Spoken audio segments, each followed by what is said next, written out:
लिख लिए यहां तक। प्रधानमंत्री एवं मंत्रिपरिषद, महान्यायवादी, नियंत्रक एवं महालेखा परीक्षक सीएजी। चौथा लिखिए मुख्य न्यायाधीश एवं अन्य न्यायाधीश, मुख्य न्यायाधीश एवं अन्य न्यायाधीश, chief justice and other justice, मुख्य न्यायाधीश एवं अन्य न्यायाधीश। नेक्स्ट लिखिए राज्यपाल, राज्यपाल, राज्यपाल।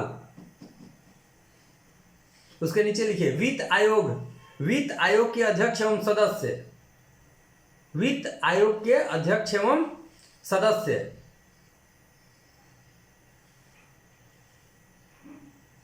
वित्त आयोग के अध्यक्ष एवं सदस्य।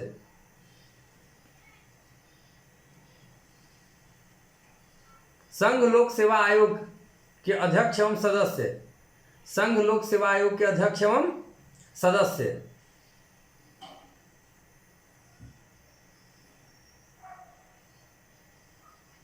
नेक्स्ट लिखिए मुख्य निर्वाचन आयुक्त एवं अन्य आयुक्त, मुख्य निर्वाचन आयुक्त एवं अन्य आयुक्त।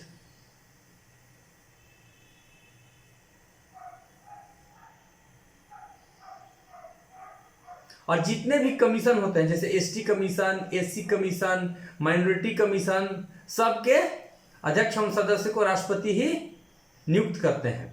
ये और बात है कि सबका अनुशंसा, सभी पदों के लिए अनुशंसा कैबिनेट या सरकार करती है, राष्ट्रपति उनको फिर नियुक्त करते हैं।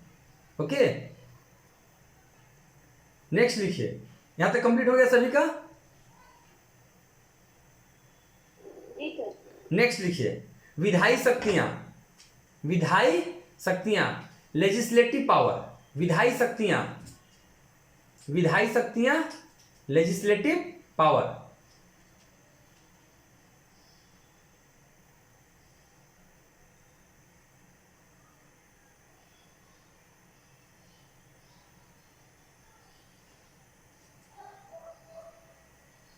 पहला लिखिए सत्राहूत, सत्र को आहूत करना। अच्छा, लिखने में कंफ्यूजन हो जाएगा। सत्र को आहूत करना या सत्र बुलाना, सत्र बुलाना एवं सत्रावसान करना, सत्र के समाप्ति की घोषणा करना, सत्र बुलाना एवं सत्र की समाप्ति की घोषणा करना, सत्र बुलाना एवं सत्र की समाप्ति की घोषणा करना।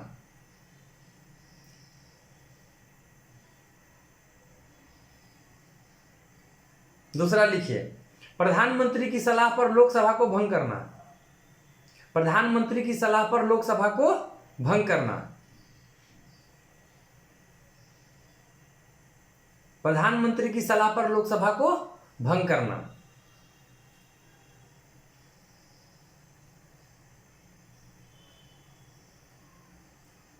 नेक्स्ट लिखिए प्रत्येक वर्ष, प्रत्येक वर्ष प्रथम सत्र को, प्रत्येक वर्ष प्रथम सत्र को संबोधित करते हैं। प्रत्येक वर्ष, जैसे अभी लोकसभा का प्रथम सत्र जब भी किसी भी वर्ष में प्रारंभ होगा तो सबसे पहले राष्ट्रपति का संबोधन होता है, या जैसे नया इलेक्शन हुआ तो सबसे पहले राष्ट्रपति का संबोधन होता है। यानी निर्वाचन के बाद पहला सत्र एवं प्रत्येक वर्ष का पहला सत्र राष्ट्रपति द्वारा संबोधित किया जाता है, उसमें राष्ट्रपति का संबोधन भाषण होता है। ठीक है, राष्ट्रपति अपने मन से जाके कुछ भी नहीं बोल देते हैं।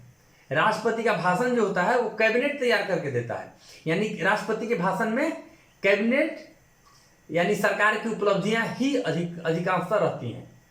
ठीक है, नेक्स्ट लिखिए। नेक्स्ट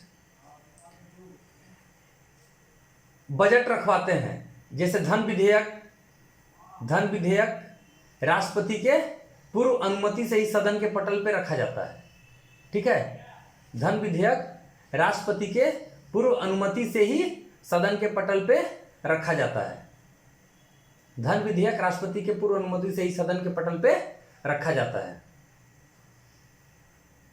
और दो बहुत इंपॉर्टेंट है, अनुच्छेद 331 आर्टिकल 331 अनुच्छेद 331 आर्टिकल 331 डैश दे के लिखिए, डैश दे के लिखिए। लोकसभा में दो एंग्लो इंडियन सदस्य, लोकसभा में दो एंग्लो इंडियन सदस्य राष्ट्रपति नॉमिनेट करते थे, राष्ट्रपति नॉमिनेट करते थे। अनुच्छेद 331 द्वारा लोकसभा में दो एंग्लो इंडियन सदस्य राष्ट्रपति नॉमिनेट करते थे। और एक और इंपॉर्टेंट लिखिए 80 80 80 ब्रैकेट में 3, 80 का 3, 80 ब्रैकेट में 3, 80 ब्रैकेट में 3। इसमें लिखिए राज्यसभा में 12 सदस्य, राज्यसभा में 12 सदस्य राष्ट्रपति नॉमिनेट करते हैं या नामित करते हैं, नॉमिनेट करते हैं या नामित करते हैं। और किससे होंगे? विज्ञान, कला, समाज सेवा, विज्ञान, कला, समाज सेवा इत्यादि में जो प्रमुख व्यक्ति हैं उनको राष्ट्रपति राज्यसभा में नॉमिनेट करते हैं। आर्टिकल है 80 का 3, अनुच्छेद है 80 का 3। कितने व्यक्ति को नॉमिनेट करते हैं? 12। किस आर्टिकल के तहत करते हैं? 80 का 3। या खाली 80 भी रहेगा तो 80, ठीक है। इसके बाद लिखिए कुछ ऐसे विधेयक हैं जो राष्ट्रपति के पूर्वानुमति से ही सदन के पटल पे जिन्हें रखा जाता है। कुछ ऐसे विधेयक हैं जिन्हें राष्ट्रपति की पूर्वानुमति से ही सदन के पटल पे रखा जाता है। कौन कौन? पहला लिखिए धन विधेयक, धन विधेयक, धन विधेयक। दूसरा लिखिए यूपीएससी का रिपोर्ट, यूपीएससी का रिपोर्ट या संघ लोक सेवा आयोग का रिपोर्ट, उसको सदन के पटल पर रखने के लिए राष्ट्रपति की पूर्वानुमति आवश्यक है। यूपीएससी की रिपोर्ट। तीसरा लिखिए नए राज्य का गठन, नए राज्य का गठन या राज्यों की सीमा में परिवर्तन, नए राज्य का गठन या राज्यों की सीमा में परिवर्तन, नए राज्य का गठन या राज्यों की सीमा में परिवर्तन, नए राज्य का गठन या राज्यों की सीमा में परिवर्तन। और नेक्स्ट लिखिए फाइनेंस कमीशन की अनुशंसा, फाइनेंस कमीशन की अनुशंसा, वित्त आयोग की अनुशंसा, वित्त आयोग की अनुशंसा, वित्त आयोग की अनुशंसा।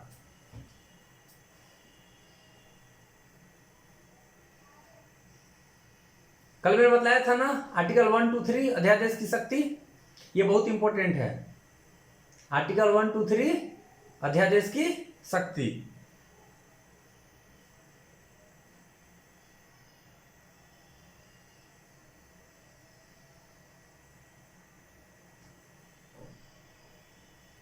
लिख लिए।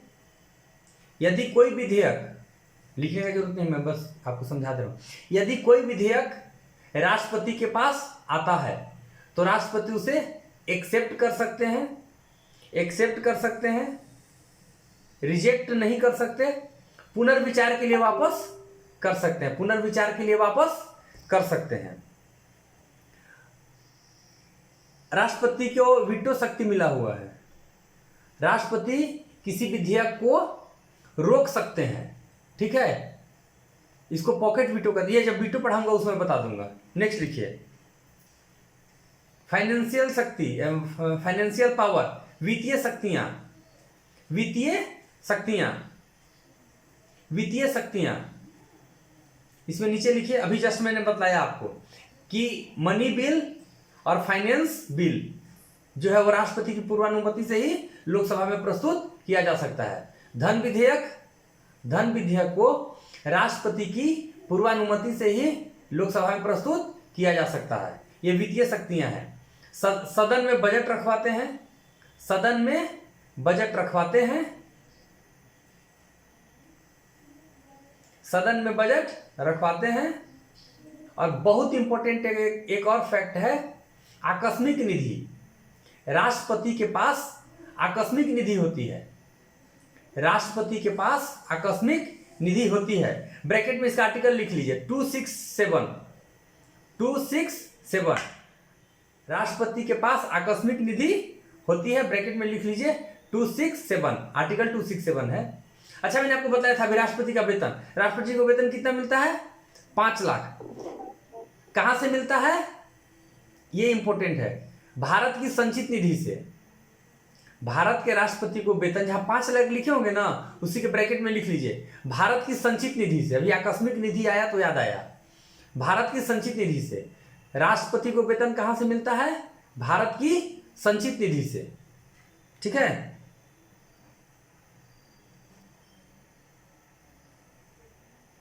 लिख लिए। नेक्स्ट लिखिए सैन्य शक्ति। सैन्य शक्ति, सैन्य शक्ति, सैन्य शक्ति।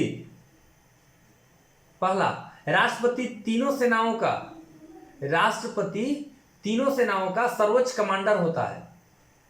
राष्ट्रपति तीनों सेनाओं का सर्वोच्च कमांडर होता है। राष्ट्रपति तीनों सेनाओं का सर्वोच्च कमांडर होता है। नेक्स्ट लिखिए, युद्ध और शांति की घोषणा करता है। युद्ध और शांति की घोषणा करता है। तीनों सेनाओं का सर्वोच्च कमांडर होता है और युद्ध और शांति की घोषणा करता है। नेक्स्ट लिखिए, न्यायिक शक्तियां। न्यायिक शक्तियां, राष्ट्रपति की न्यायिक शक्तियां, जुडिशियल पावर। जुडिशियल पावर, इसमें लिखिए मुख्य न्यायाधीश की नियुक्ति करता है। चीफ जस्टिस ऑफ इंडिया की नियुक्ति करता है। चीफ जस्टिस ऑफ इंडिया की नियुक्ति करता है एवं उनके सलाह पर अन्य न्यायाधीशों की भी नियुक्ति करता है। मुख्य न्यायाधीश की नियुक्ति करता है। न्यायिक शक्तियां में लिखिए, राष्ट्रपति सर्वोच्च न्यायालय के मुख्य न्यायाधीश की नियुक्ति करता है। सर्वोच्च न्यायालय के मुख्य न्यायाधीश की नियुक्ति करता है एवं इनके सलाह पर सर्वोच्च न्यायालय के अन्य न्यायाधीश एवं हाई कोर्ट के सभी उच्च न्यायालयों के चीफ जस्टिस और अन्य जस्टिस, सभी उच्च न्यायालयों के मुख्य न्यायाधीश एवं अन्य न्यायाधीशों की नियुक्ति करता है। यानी हाई कोर्ट के justice, chief justice, supreme court के जस्टिस, चीफ जस्टिस, सभी की नियुक्ति राष्ट्रपति करते हैं। ठीक है, नेक्स्ट लिखिए। रिपीट कीजिएगा। हाँ, लिख लीजिए, मैं रिपीट कर रहा हूं। सुप्रीम कोर्ट के चीफ जस्टिस, सुप्रीम कोर्ट के मुख्य न्यायाधीश, सर्वोच्च न्यायालय के मुख्य न्यायाधीश एवं इनकी सलाह पर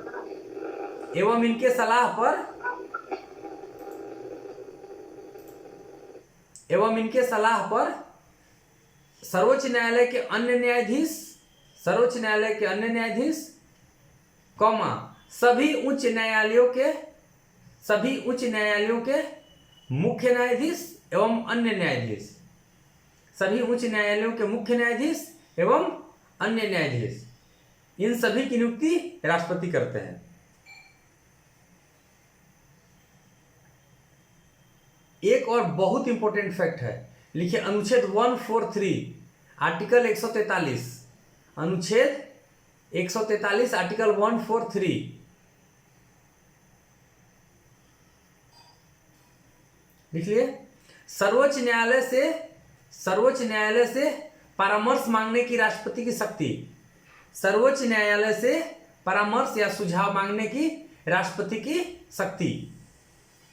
आर्टिकल 143 143 सर्वोच्च न्यायालय से परामर्श या सलाह मांगने की राष्ट्रपति की शक्ति। यदि किसी मामले में राष्ट्रपति को ऐसा महसूस हो कि सलाह की आवश्यकता है तो सर्वोच्च न्यायालय से सलाह मांग सकते हैं, लेकिन सर्वोच्च न्यायालय सलाह देने के लिए बाध्य नहीं है।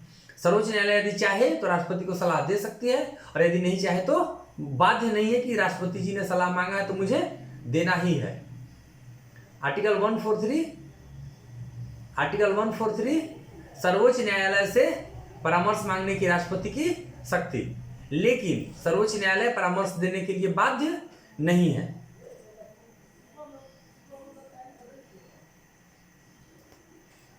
कल भी मैंने एक बहुत इंपॉर्टेंट बताया था, राष्ट्रपति के क्षमादान की शक्ति आर्टिकल कितना में है? राष्ट्रपति के क्षमादान की शक्ति आर्टिकल 72 लिख लीजिए, क्षमादान की शक्ति आर्टिकल 72, क्षमादान की शक्ति आर्टिकल 72 अनुच्छेद 72। 4 प्रकार की शक्तियां इसमें राष्ट्रपति को है। पहला लिखिए प्रविलंबन, प्रविलंबन, प्रविलंबन, प्रविलंबन, प्रविलंबन, प्रविलंबन, प्रविलंबन में क्या होता है मैं आपको समझा दे रहा हूं, लिखने की जरूरत नहीं है, मन होगा तो शॉर्टकट में लिख लीजिएगा, ठीक है। इसमें पनिशमेंट के टाइम को, पीरियड को, जो सजा है उसके पीरियड को बढ़ा सकते हैं। मतलब सजा नहीं, ऐसा नहीं कि 9 महीना का सजा है तो उसको 12 महीना कर देंगे, ऐसा नहीं करेंगे। उसको जो भुगतने का समय है, सजा काटने का समय है, उसको एक्सटेंड कर देंगे।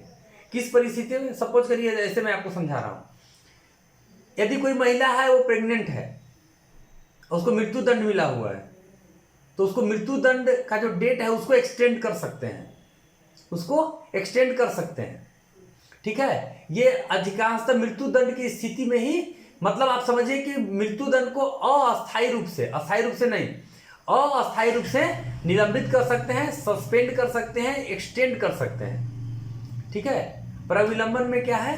मृत्यु दंड को अस्थायी रूप से निलंबित कर सकते हैं, मृत्यु दंड को अस्थायी रूप से निलंबित कर सकते हैं, इसको बोलते हैं प्रविलंबन। दूसरा लिखिए परिहार, परिहार, परिहार, परिहार, परिहार में क्या है?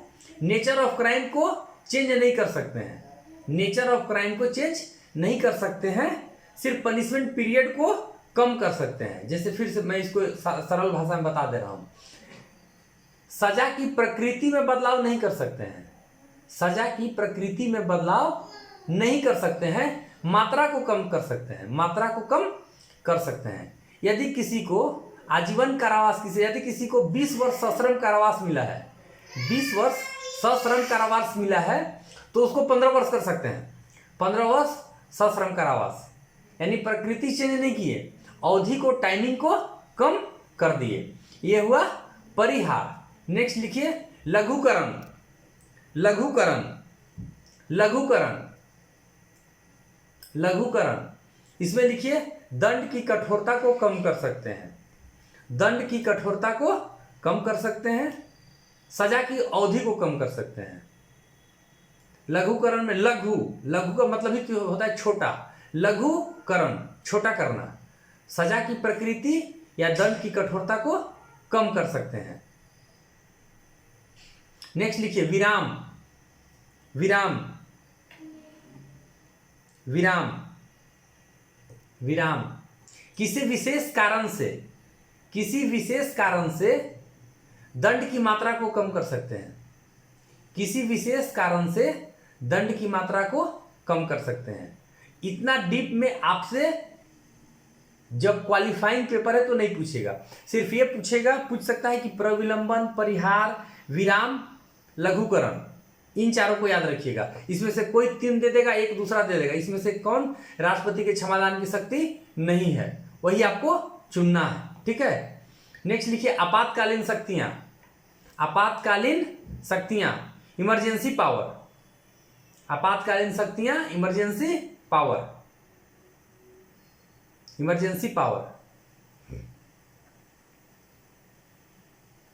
इसमें लिखिए, कल भी मैंने लिखाया था, अनुच्छेद कितना था इमरजेंसी पावर?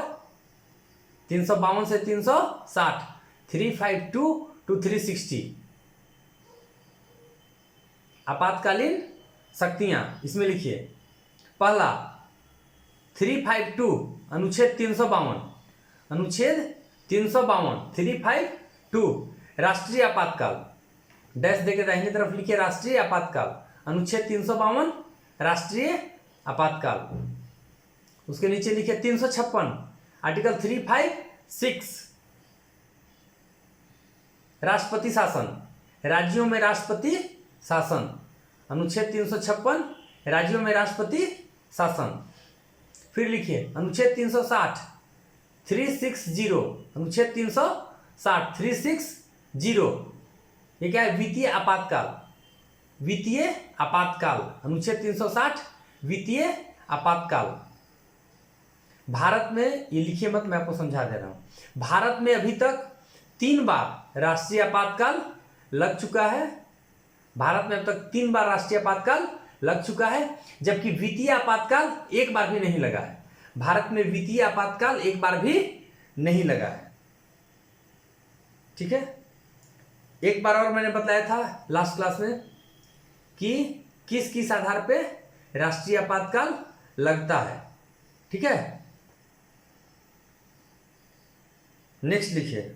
अच्छा, कैबिनेट कैबिनेट कैबिनेट बार बार चर्चा होता है। कैबिनेट, अभी तक मैं कितनी बार कैबिनेट का चर्चा कर चुका हूं, लेकिन संविधान में कैबिनेट शब्द की चर्चा सिर्फ अनुच्छेद 352 में, बाकी किसी भी अनुच्छेद, जितना अनुच्छेद है, पहले 395 थे, तो किसी में भी कैबिनेट शब्द का उल्लेख नहीं है। लिख लीजिए 352 अनुच्छेद 352 एक ऐसा अनुच्छेद है जिसमें उसी में मात्र कैबिनेट शब्द की चर्चा है, कैबिनेट शब्द का उल्लेख है।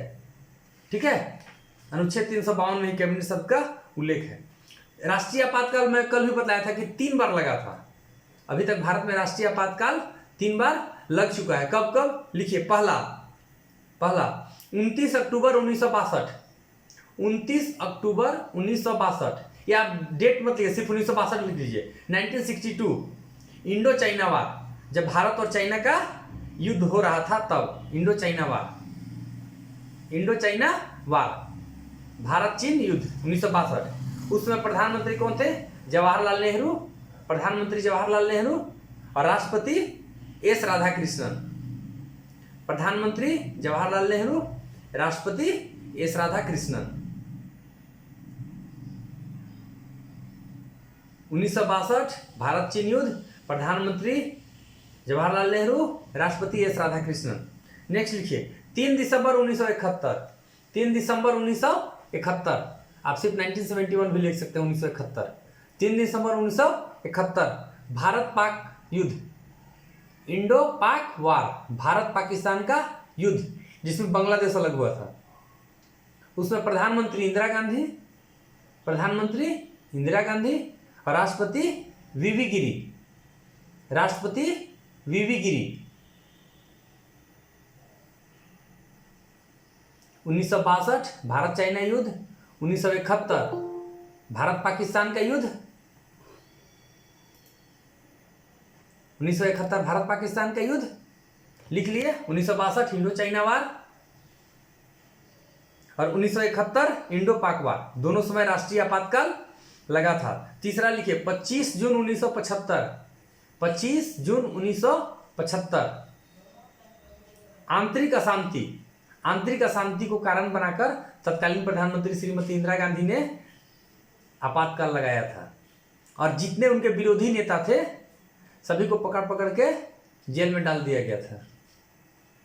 25 जून 1975 प्रधानमंत्री कौन थी? इंदिरा गांधी और राष्ट्रपति फखरुद्दीन अली अहमद, फखरुद्दीन अली अहमद। पहला में प्रधानमंत्री जवाहरलाल नेहरू, दूसरा में इंदिरा गांधी, तीसरा में इंदिरा गांधी। प्रधानमंत्री इंदिरा गांधी और राष्ट्रपति फखरुद्दीन अली अहमद। एक और इनके नाम पे एक और रिकॉर्ड है, फखरुद्दीन अली अहमद के नाम पे एक और रिकॉर्ड है। सबसे ज्यादा अध्यादेश जारी करने वाले राष्ट्रपति, सबसे ज्यादा अध्यादेश जारी करने वाले राष्ट्रपति फखरुद्दीन अली अहमद ही हैं। सबसे ज्यादा अध्यादेश जारी करने वाले राष्ट्रपति फखरुद्दीन अली अहमद साहब ही हैं। अब नेक्स्ट लिखना है अनुच्छेद 356 आर्टिकल 356, अनुच्छेद 356। इसमें क्या है? राज्यों में राष्ट्रपति शासन। अनुच्छेद 356 में क्या है? राज्यों में राष्ट्रपति शासन। यदि राज्यपाल को ऐसा महसूस हो, लिखना नहीं है, समझ लीजिए, यदि राज्यपाल को ऐसा महसूस हो कि राज्य में कानून व्यवस्था फेल हो गई है तो राष्ट्रपति शासन की अनुशंसा करेंगे, तो राष्ट्रपति शासन की अनुशंसा करेंगे। लेकिन अब वर्तमान परिदृश्य में क्या हो गया है, राजनीतिक कारण से राष्ट्रपति शासन ज्यादा लगते हैं, राजनीतिक कारण से राष्ट्रपति शासन ज्यादा लगते हैं। ठीक है, नेक्स्ट लिखिए। अच्छा, ये राष्ट्रपति शासन से संबंधित एक दो फैक्ट लिख लीजिए। सबसे पहला राष्ट्रपति शासन कहाँ लगा था? सबसे पहला राष्ट्रपति शासन कहाँ लगा था? पंजाब 1951 में। सबसे पहला राष्ट्रपति शासन पंजाब 1951। सबसे पहला राष्ट्रपति शासन पंजाब 1951।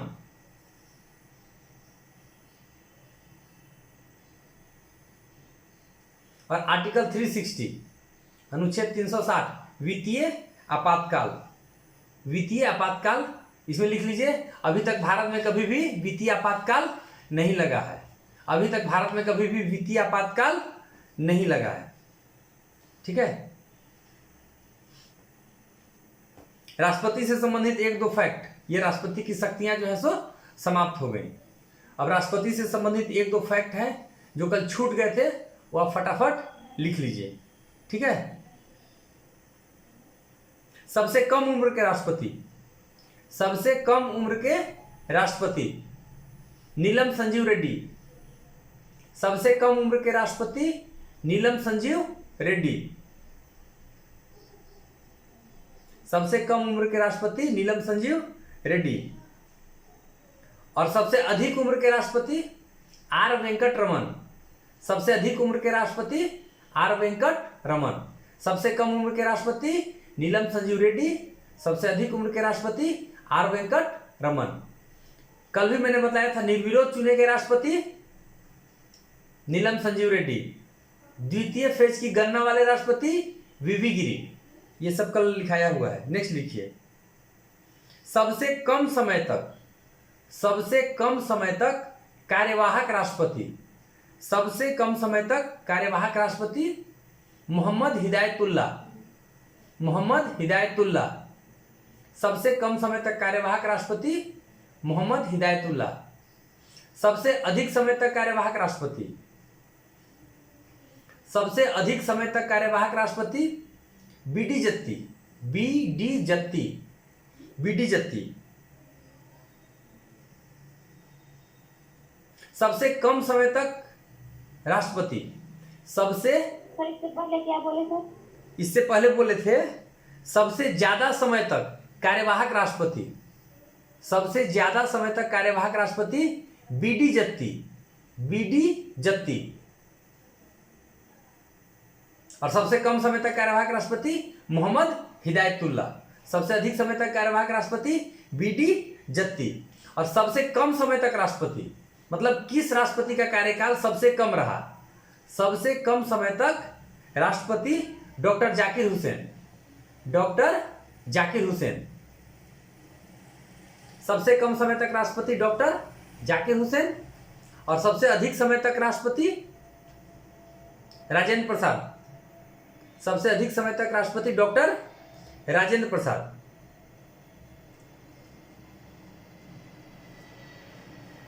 दो राष्ट्रपतियों की मृत्यु पद पे रहते ही हो गई थी। लिखिए, पद पे रहते ही मृत्यु, पद पे रहते ही मृत्यु वाले राष्ट्रपति, पद पे रहते ही मृत्यु वाले राष्ट्रपति। पहला जाकिर हुसैन, पहला जाकिर हुसैन। दूसरा फखरुद्दीन अली अहमद। पहला जाकिर हुसैन, दूसरा फखरुद्दीन अली अहमद। नेक्स्ट लिखिए। राष्ट्रपति, राष्ट्रपति जो गृह मंत्री भी रह चुके थे, राष्ट्रपति जो गृह मंत्री भी रह चुके थे। ज्ञानी जैल सिंह, ज्ञानी जैल सिंह, ज्ञानी जैल सिंह। पहली महिला राष्ट्रपति सबको पता है, बतलाने की जरूरत है, प्रतिभा पाटिल। पहली महिला राष्ट्रपति प्रतिभा पाटिल।